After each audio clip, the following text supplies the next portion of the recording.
मेरे प्यारे बच्चों, आज हम लोग पढ़ने वाले हैं properties of multiplication of matrices. चलिए आइए इधर देखिए बोर्ड की तरफ। Properties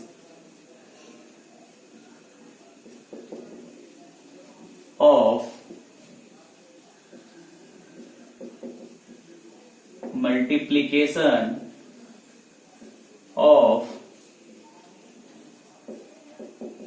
matrices.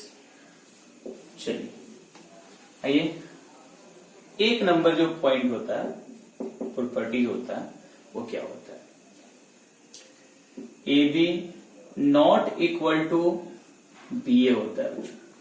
A B B ए के बराबर नहीं होता, ये ध्यान रखना है। ये बहुत इंपॉर्टेंट पॉइंट्स है। दो number A into B C, A B into C, इसको हम बोलते हैं एसोसिएटिव लॉ। Associative law. आइए 3 नंबर की बात कर रहे हैं। 3 नंबर में लिखते हैं ए इंटू बी प्लस सी।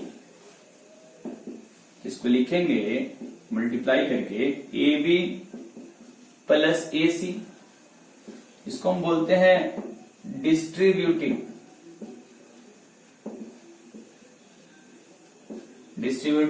लो। ध्यान दीजिएगा इधर तो समझ में आएगा। 3 के बाद 4 नंबर।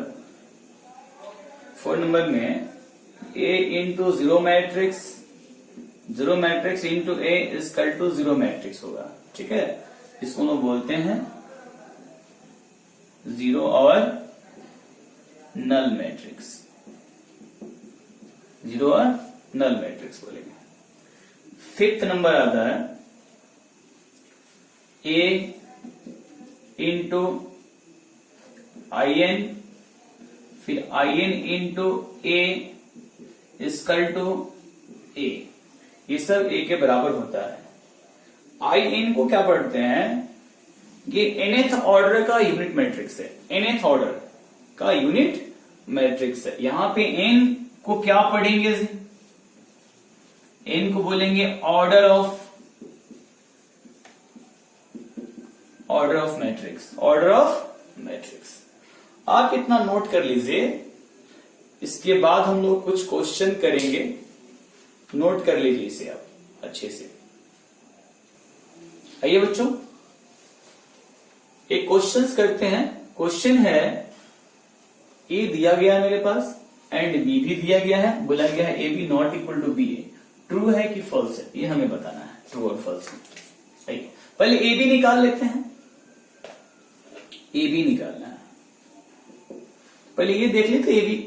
पहले ये तो देख ले ए का ऑर्डर कितना है। हाँ, ए का ऑर्डर और बी का ऑर्डर कितना है। तो ए का जो ऑर्डर है 2 क्रॉस 2, रो 2 है और कॉलम 2 है। बी का ऑर्डर कितना है जी? 2 क्रॉस 2, यानी रो 2 है और कॉलम 2 है। तो फर्स्ट हमें क्या करना है कि ए से बी में मल्टीप्लाई कर रहे हैं। ए से बी में मल्टीप्लाई कर रहे हैं तो ए का कॉलम और बी का रो देख लेना है क्या बराबर है। हाँ, ये बराबर है, मल्टीप्लाई होगा। ए से बी में मल्टीप्लाई होगा। चलिए मल्टीप्लाई करते हैं। 1 2 3 0, फिर क्या होगा? -1 0 2 3। निकालते हैं ए बी, मल्टीप्लाई करिए। आपको सिखाए थे रो बाई कॉलम करने के लिए, रो बाई कॉलम मल्टीप्लाई करने के लिए, रो से कॉलम में। चलिए ये रो है, ये कॉलम है। ठीक है, आप क्या करिए, इस रो से इस कॉलम मल्टीप्लाई करिए। कैसे करते हैं? 1 से -1 में करेंगे तो -1 आएगा, और 2 से 2 में करेंगे कितना आएगा? +4। चलिए फर्स्ट कॉलम में कर लिए और फर्स्ट रो से सेकंड कॉलम मल्टीप्लाई करते हैं। चलिए इस रो से इस कॉलम मल्टीप्लाई करिएगा तो कितना आएगा? 1 से मल्टीप्लाई करेंगे 0 में तो 0 आएगा। 2 से मल्टीप्लाई करेंगे 3 में तो कितना आएगा? +6 आएगा। चलिए फिर हम सेकेंड रो से फर्स्ट कॉलम में मल्टीप्लाई करते हैं। आइए 3 से -1 में करेंगे तो -3 आएगा। 0 से 2 में करेंगे कितना आएगा जी? 0 आएगा। 3 से 0 में करेंगे 0 आएगा और 0 से 3 में करेंगे कितना आएगा 0। इसको सॉल्व कर लेते हैं, कितना रिजल्ट आ रहा है। इसका रिजल्ट आएगा ये 3 हो जाएगा, ये 6, ये -3 और ये कितना हो जाएगा 0। अब हम क्या निकालें, बी निकाल लेते हैं, बी। तो फिर देख लेते हैं क्या बी का कॉलम ए के रो के बराबर है। तो बी का कॉलम यहां 2 है और ए का रो यहां 2 है, बराबर है, मल्टीप्लाई होगा। चलिए ये पहले देख लेना है, अगर बराबर नहीं होगा तो लिखते B A does not exist. B A does not exist जब कब बोलते हैं, जब बी का कॉलम ए के रो के बराबर नहीं होता तो बी से ए में मल्टीप्लाई नहीं होता। चलिए -1 0 2 3, जो ए कहां है यहां पे देखिए 1 2 3 0। चलिए मल्टीप्लाई करते हैं फिर रो बाई कॉलम, रो से कॉलम में। -1 से 1 में मल्टीप्लाई करें कितना आएगा -1, 0 से 3 में करें कितना आएगा 0। फिर रो से सेकेंड कॉलम में मल्टीप्लाई करेंगे तो हमें सेकेंड एलिमेंट मिलने वाला है। -1 से 2 में करेंगे -2 और 0 से करेंगे 0 में कितना आएगा 0। एक और रिपीट कर दे, -1 से 2 में करेंगे -2 आएगा और 0 से 0 में करेंगे 0 आएगा। चलिए सेकेंड रो से फर्स्ट कॉलम मल्टीप्लाई करना है, तो 2 से 1 में करेंगे कितना आएगा 2 और 3 से 3 में करेंगे 9। चलिए बात करते हैं सेकेंड रो से सेकेंड कॉलम में, 2 से 2 में करें कितना आएगा 4 और 3 से 0 में करें कितना आएगा 0। इसको सॉल्व करिए, -1 -2 11 ये 4। आप देखिए क्या दोनों बराबर है, A B not equal to B A. बोले थे ना बराबर के लिए हर वो एलिमेंट इक्वल होना चाहिए ए बी और बी ए का, यहां नहीं है तो क्या कहेंगे जी, ये सत्य है। क्या है, ये सत्य है कि बराबर नहीं है। ठीक है, नोट कर लीजिए इसे, अगला क्वेश्चन करेंगे। आइए बच्चों हम एक क्वेश्चन कर रहे हैं, वो क्वेश्चन यहां पे है, ध्यान से देखिए। If A and B are square matrix, A और बी स्क्वायर मैट्रिक्स है, सच दैट इस प्रकार है ए बी बी के बराबर है, बी ए के बराबर है, देन तो हमें मालूम करना है कि ए स्क्वायर प्लस बी स्क्वायर किसके बराबर है। ऑप्शन दिया गया है, 4 ऑप्शन, सॉल्व करते हैं। ए स्क्वायर प्लस बी स्क्वायर, क्या हम लिख सकते हैं ए स्क्वायर को ए इंटू ए स्क्वायर का इसका मतलब 2 बार। फिर क्या हम लिख सकते हैं बी स्क्वायर को बी इंटू बी। आइए अब हमें वैल्यू डालना, अब क्या करना है, हमें वैल्यू डालना है, थोड़ा समझना है। आइए ए का वैल्यू कहां है जी, यहां पे है। ठीक है, रख देते हैं, रख दिए बी ए, ध्यान दीजिएगा। और बी ए, बी का वैल्यू कहां है जी, यहां पे है, देख रहे हैं। हाँ तो रखिए, क्या रखिएगा ए बी, रख दिए। इस बी का वैल्यू रखें और इस ए का वैल्यू रखें, नहीं इस बी का वैल्यू रखें और इस ए का वैल्यू रखें। आइए अब थोड़ा ध्यान दीजिए, बी का वैल्यू ए बी दिख रहा है ना यहाँ पे, ए बी, और इसे ए का वैल्यू दिख रहा है ना बी ए। चलिए और में ध्यान, इसको हटा दीजिए, इसको मिटा दीजिए। चलिए अब बताइए ए बी बराबर कितना है जी, ए बी बराबर बी इंटू ए, फिर प्लस। आइए बात करते हैं फिर देखिए बी ए बराबर कितना है जी, बी ए बराबर ए है। ठीक है, और फिर देखिए बी ए बराबर कितना है ए, ठीक है, और ए बी बराबर कितना है बी। ऑप्शन कौन सा हो जाएगा, सी। ये बहुत जबरदस्त क्वेश्चन था, अक्सर बच्चा इसमें फंस जाता है क्योंकि उसे तो ये याद रहता है, ये सारा ऑप्शन याद रहेगा 2AB 2BA, लेकिन इसको हमको इस तरह से करके बनाना है ताकि ऑप्शन सही हो, आंसर सही मिले। चलिए आगे हम लोग क्वेश्चन करते हैं। आइए बच्चों हम ये क्वेश्चन कर रहे हैं, इफ ए एक मैट्रिक्स है, देन फाइंड ए की पावर 5 निकालना है, फॉल्ट क्या होगा वो भी बताना है। मेरे पास 4 ऑप्शन है, इनमें से सही ऑप्शन टिक करना है। ओके, तो इस क्वेश्चन को बनाने से पहले हम कुछ थ्योरी पढ़ लेते हैं, ताकि क्वेश्चंस को बनाने में मदद करेगा वह थ्योरी जो अभी पढ़ेंगे अभी हम। वह क्या, देख लीजिए थोड़ा। If A diagonal A11 A22 A33 dot dot ANN एक मैट्रिक्स लिए हैं, and B diagonal B11 B22 B33 dot dot BNN। चलिए, इसमें बहुत सारा पॉइंट्स बनेगा, 1 नंबर पॉइंट्स का डिस्कस करने वाले हैं। Then 1 number point, A plus minus B diagonal A1 plus minus B1 B11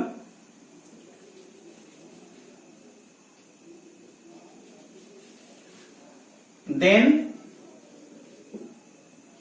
A plus minus B diagonal A11 plus minus B11 comma A22 plus minus B22 dot dot ANN plus minus BNN। आइए ये इसे हम 1 number कर लेते हैं, उसके बाद 2 number A into B, A into B निकालना होगा तो कैसे निकालेंगे, डायगोनल A11 गुना B11 A22 गुना B22 dot dot comma ANN गुना BNN, गुना कर लेंगे। ये एलिमेंट इस एलिमेंट से क्या होगा, मल्टीप्लाई हो जाएगा, इस एलिमेंट से इस एलिमेंट मल्टीप्लाई कर लेंगे। आइए तीसरा नंबर देखते हैं, ए बी बी ए के बराबर होता है। देखिए डायगोनल का एलिमेंट है और ए के डायगोनल का एलिमेंट है, बी के डायगोनल का एलिमेंट है, मल्टीप्लाई करते हैं। ए से बी में करना था तो कर लिए, लेकिन बी से ए में भी करेंगे तो क्या आएगा, देखिए इससे इसमें गुना करेंगे, इससे इसमें गुना करेंगे, इससे इसमें, सभी से गुना करेंगे, कोई फर्क नहीं पड़ेगा, दोनों का दोनों क्या आएगा, इक्वल आएगा। 4 नंबर की बात कर लेते हैं। ए की पावर अगर हमसे m पूछा जाता है तो क्या करते हैं, डायगोनल जितना भी एलिमेंट था वो सारा एलिमेंट के पावर में, जितना भी एलिमेंट है वो सारा एलिमेंट क्या करते हैं, पावर में ले लेते, जितना पावर होता है यहां उतना पावर रख लेना है। A11 m, A22 की पावर कितना आएगा m, A33 पावर कितना m डॉट डॉट ANN की पावर कितना हो जाएगा जी m। आइए अब हम इस क्वेश्चन को करते हैं, ये थ्योरी पढ़ ली, अच्छे से समझ लेना है, अब ये क्वेश्चन करेंगे तो और ज्यादा समझ में आएगा। आइए मेरे पास एक मैट्रिक्स है A 2 0 0 0 2 0 0 0 2, हम इसे डायगोनल की फॉर्म में लिख लेंगे, 2 2 2 लिख लिए। अब ये थ्योरी अप्लाई करेंगे, 4 नंबर थ्योरी का जो 4 नंबर पॉइंट अप्लाई करेंगे इसमें, तो क्या हो जाएगा, a की पावर 5 डायगोनल 2 की पावर 5 2 की पावर 5 और 2 की पावर 5। आइए बच्चों इसको सॉल्व करिए, कितना होगा 32 32 32। इसको मैट्रिक्स के फॉर्म में लिख लीजिए फिर से, 32 0 0 0 32 0 0 0 32। ओके, अब हमें ऑप्शन की तरफ ध्यान देना है। क्या ऑप्शन है, ऑप्शन सबका सिर्फ ए में है, नंबर तो है बट ए भी है। तो आइए उस ऑप्शन की तरफ ध्यान देते हैं, इसमें से कुछ कॉमन लेते हैं। कितना कॉमन ले लिया, ऐसा लेना है कि हमें ए दिखाई देना चाहिए, ए मैट्रिक्स मिले, यानी ए हमें मिलना चाहिए कम से कम। यानी ये जो मैट्रिक्स है इसमें जो भी डायगोनल एलिमेंट है सब में क्या है, 2 2 2 2 है। डायगोनल एलिमेंट क्या है, सेम है सबका, तो सब में 2 2 है, हमें 2 2 चाहिए। एक काम करते हैं, इनमें से हम 16 बाहर निकाल लेते हैं।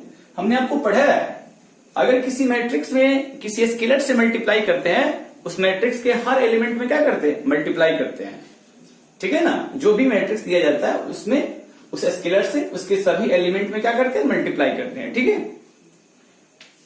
कॉमन भी जब कॉमन लेने की बात आती है, जब कॉमन लेना होगा तो उस मैट्रिक्स के सभी एलिमेंट से वो नंबर, वो कांस्टेंट, वो स्केलर बाहर निकालेंगे, सभी नंबर्स निकालेंगे, मल्टीप्लाई भी करेंगे तो सभी नंबर में करेंगे स्केलर से।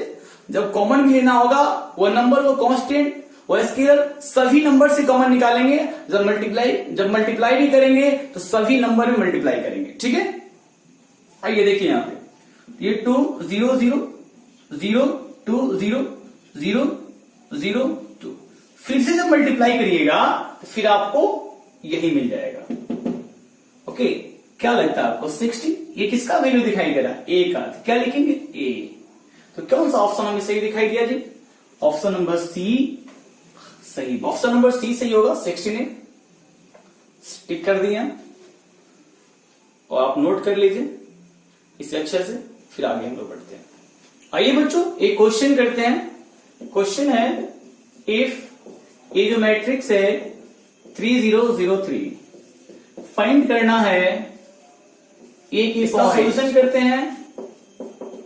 ए जो दिया गया है 3 0 0 3, चलिए अब हम इसको जनरल मेथड से सॉल्व करेंगे, जो मल्टीप्लाई जो पढ़े हुए हैं उस मेथड से जब सॉल्व करेंगे तो ए के पावर 8 है, तो ए दिया गया, पहले ए स्क्वायर निकालेंगे, ए क्यू निकालेंगे, ए 3 निकालेंगे, ए 4 निकालेंगे, ए 5, ए 6, ए 7, बहुत टाइम लगेगा निकालने में, तो वो मेथड हम यूज नहीं करेंगे। अभी हम पढ़ाए थे आपको डायगोनल का थ्योरी, इसमें हम 4 पॉइंट लिखाए हैं, उसी थ्योरी का अप्लाई करेंगे, उसी थ्योरी के आधार पे हम इस क्वेश्चन को सॉल्व कर लेंगे। तो आपको डायगोनल मैट्रिक्स तो पढ़े हैं, क्या पढ़े हैं ना, तो फिर दिक्कत क्या है, इसको डायगोनल के फॉर्म में लिख लेते हैं। क्या होगा, 3 3, तो ए के ए है, ए की पावर हमें 8 चाहिए, तो जितना एलिमेंट है सभी का पावर 8 कर देते हैं, 3 के पावर 8, ये भी 3 के पावर 8 हो जाएगा। फिर इसे मैट्रिक्स के फॉर्म में लिख लेते हैं, 0 0 3 के पावर 8। अब हम कॉमन निकाल सकते हैं, हाँ निकाल लेंगे, 3 के पावर 8 कॉमन निकालें, अब ये 1 0 0 1। हम चाहें तो यहां पे 3 के पावर 8 का मान निकाल के रख के आंसर लिख सकते हैं, या ऐसे ही छोड़ देंगे तब भी चलेगा, इसी फॉर्म में छोड़ देंगे तब भी चलेगा, नहीं तो इसमें से हम कॉमन निकाल लेंगे 3 के पार्ट, फिर भी कोई दिक्कत नहीं। ये जो हो गया यूनिट मैट्रिक्स I2 का मतलब है 2 × 2 ऑर्डर का यूनिट मैट्रिक्स, ठीक है ना, 2 × 2 ऑर्डर का। आप इसे यहां तक लिख लीजिए, उसके आगे फिर हम क्वेश्चन करेंगे, ठीक है, अच्छे से लिखिए। आइए बच्चों, ये क्वेश्चन से इसे हमें सॉल्व करना है, अच्छे से सॉल्व करना है। पहले समझते हैं क्वेश्चन कहता क्या है। ये ए दिया गया है और ये fx क्वाड्रेटिक 11th क्लास में पढ़ना है। पहले कुछ बातें जो बेसिक बात है उसको समझ लीजिए। हम आपसे बोलते हैं कि fx दिया हुआ है x + 1, हम आपको बोले कि f2 का वैल्यू बताओ, तो कैसे निकालिएगा, जहां जहां x है वहां 2 रख दीजिए, तो कितना आएगा, 2 + 1 कितना हो जाएगा दी, 3। हम आपसे बोले कि fa निकालिए, fa कैसे निकालिएगा, जहां जहां x है जहां जहां x है वहां a रख दीजिए, क्या होगा a + 1। ये चीज आपको समझ में आ रहा है अच्छा से, चलिए अब हमें फाइंड करना है fa, क्या निकालना है हमें फाइंड fa करना है, हमें fx मालूम है, a भी मालूम है, ठीक है। अब हमें fa कैसे निकलेगा, इस a के वैल्यू को लिया के इसमें रख दीजिए, ठीक है। तो हमें गिवन कर लेते हैं, गिवन है तो हमें क्या मालूम है, क्या दिया गया है, दिया गया है कि fx बराबर कितना है जी, 2x² माइनस 4x प्लस 5। इसलिए एफ ए कितना होगा, इसलिए एफ ए कितना होगा 2a² minus 4a plus 5i2। i2 का मतलब है यूनिट मैट्रिक्स, क्योंकि ये कांस्टेंट है। इसके साथ जैसे ही पॉलिनोमियल, जैसे ही a इस इक्वेशन को सेटिस्फाई करेगा तो क्या करेंगे, इस कांस्टेंट के साथ यूनिट मैट्रिक्स लेंगे। क्यों? क्योंकि जानते हैं एडिशन और सब्ट्रैक्शन तभी पॉसिबल है जब सभी मैट्रिक्स का ऑर्डर सेम हो। अगर ऑर्डर सेम नहीं होगा तो एडिशन और सब्ट्रैक्शन पॉसिबल नहीं है। तो ये दोनों का तो ऑर्डर मालूम हो गया, ये 2 क्रॉस 2 ये भी 2 क्रॉस 2, इसका तो मालूम नहीं क्योंकि ये कांस्टेंट है। इसीलिए हमने क्या बोला, हमने जैसे ही जहां जहां एक्स वहां ए रखा, हम कांस्टेंट के साथ यूनिट मैट्रिक्स, जितना ऑर्डर का मैट्रिक्स रहेगा उतना ऑर्डर का यूनिट मैट्रिक्स ले लेंगे। ठीक है, आइए इसको हम 1 मान लेते हैं। अब हमें क्या करना है, ए स्क्वायर का वैल्यू ज्ञात करना। क्या करना है, ए स्क्वायर का वैल्यू ज्ञात करना। ए स्क्वायर का मतलब समझ जाइए, ए इंटू ए होता है। ओके, तो ए का वैल्यू कितना दिया हुआ जी, 1 2 4 माइनस 3, फिर लिखिए 1 2 4 माइनस 3। समझ में आ रहा होगा? चलिए मल्टीप्लाई करते हैं, फिर row by column, row by column, ये रो लीजिए और ये कॉलम लीजिए। चलिए 1 को 1 से मल्टीप्लाई करिएगा तो 1 आएगा, 2 से 4 में करिएगा कितना आएगा, 8 आएगा, 1 से 2 में करिएगा कितना 2 आएगा, 2 से -3 में करिएगा -6 आएगा। चलिए अब सेकेंड रो से फर्स्ट कॉलम में करते हैं, 4 से 1 में करेंगे तो 4 होगा, -3 से +4 में करेंगे तो -12 होगा। चलिए फिर सेकेंड रो से सेकेंड कॉलम में करते हैं, तो 4 से 2 में करेंगे तो 8 होगा, -3 से -3 में करेंगे तो +9 होगा। इसको सॉल्व करते हैं, कितना आता है, ये 9, ये कितना आएगा -4, ये आएगा -8, ये कितना आएगा बोलिए 17। ठीक है, आइए आगे बात करते हैं। अब हमें क्या निकालना है, -4 ये। तो अब हम इसको निकालने की जरूरत नहीं पड़ेगा, बताते हैं कैसे। लिखिए फ्रॉम इक्वेशन 1, कैसे नहीं जरूरत पड़ेगा, देखिए एफ ए लिख देते हैं 2 इंटू ए स्क्वायर प्लस -4 इंटू ए प्लस 5 इंटू I2। सभी का वैल्यू रख लीजिए। I2 का वैल्यू नहीं मालूम है क्या, I2 का वैल्यू लिख देते हैं यहां पे। I2 का मान होता है 1001 एंड I3 का जो मान होता है 100010001 होता है। ये I3 और I2 का मान होता है, ध्यान दीजिएगा। चलिए सभी का मान रखते हैं, 2 इंटू ए का मान कितना है, ए स्क्वायर का मान कितना, सॉरी ए स्क्वायर का मान कितना है, ये 9 -4 -8 17 प्लस -4। ए का मान कितना है, ए का मान यहां पे 1 2 4 -3 प्लस 5। I2 का मान कितना लिख, 1001। अब इन सभी में मल्टीप्लाई करिए।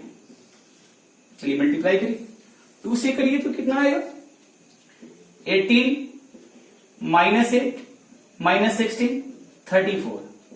चलिए -4 से करिए सभी में, कितना आएगा ये -4। चलिए ये कितना आएगा -8, ये कितना आएगा -16, ये कितना आएगा +12। तो प्लस लिखने का जरूरत नहीं पड़ेगा आपको, क्योंकि हर नंबर के आगे प्लस होता है। चलिए 5 से करते हैं, 5 0 0 5। अब इन सभी को ऐड करना है। देखिए सभी को ऐड करना है, इसको ऐड, सभी का ऑर्डर सेम है, आप देख सकते हैं सभी का ऑर्डर सेम है। ये भी 2 क्रॉस 2 ऑर्डर का, ये भी 2 क्रॉस 2 ऑर्डर का, ये भी 2 क्रॉस 2 ऑर्डर का है। चलिए ऐड करिए, सबका फर्स्ट एलिमेंट पहले ऐड करिए। फर्स्ट एलिमेंट ये ऐड करिए सभी को, कितना होगा 18 -4 ये 5 प्लस 5। चलिए इसका सेकेंड एलिमेंट, सबका सेकेंड ये सब ऐड होगा, -8 फिर ये -8, चलिए +0, ठीक है, -16, फिर -16 +0, चलिए ये ऐड करिए 34 +12 और +5, चलिए इसको ऐड करना है, बताइए। ये देखिए 18 में से 4 घटे कितना होगा जी? 14, ओके, और 14 और +5 कितना होगा? 19। ये बताइए -8 -16, ये बताइए -32, ये बोलिए ऐड करिए सब, देखिए 5 2 कितना होता है? 7 और 4 11, ओके, हाथ में एक रख लीजिए। अब ये देखिए 1 3 4 एक हाथ में रखिए, कितना हो जाएगा? 5। ये मेरा आ गया आंसर। आप इस क्वेश्चन को अच्छे से नोट कर लीजिए, समझिए, आप इस क्वेश्चन को अच्छे से नोट कर लीजिए, घर पे इसको रिवीजन करिए अच्छे से, 2 बार 3 बार बनाइएगा। इस तरह का क्वेश्चन आपके एग्जाम में पूछता है, ठीक है। आप इस क्वेश्चन को वेरी वेरी इंपॉर्टेंट वीवीए लगा दीजिए, क्योंकि इस तरह का बहुत बार क्वेश्चन पूछा गया है, इसीलिए आप इसे वीवीए लगा लीजिएगा, तो आपके दिमाग पे हमेशा ये क्वेश्चन रहेगा। जब मैट्रिक्स में आइएगा तो ये क्वेश्चन जरूर आपको याद आ जाएगा, नहीं ये क्वेश्चन इंपॉर्टेंट है, एग्जाम में हमारे पूछता है, ठीक है। लिख लीजिए, एक क्वेश्चन देते हैं आपको, घर से बना के रहिएगा, घर पे बनाइएगा, घर से बना के लाइएगा, ओके। घर से एक क्वेश्चन देते हैं आपको, वो घर से बनाइएगा, घर पे बनाइएगा, ठीक है।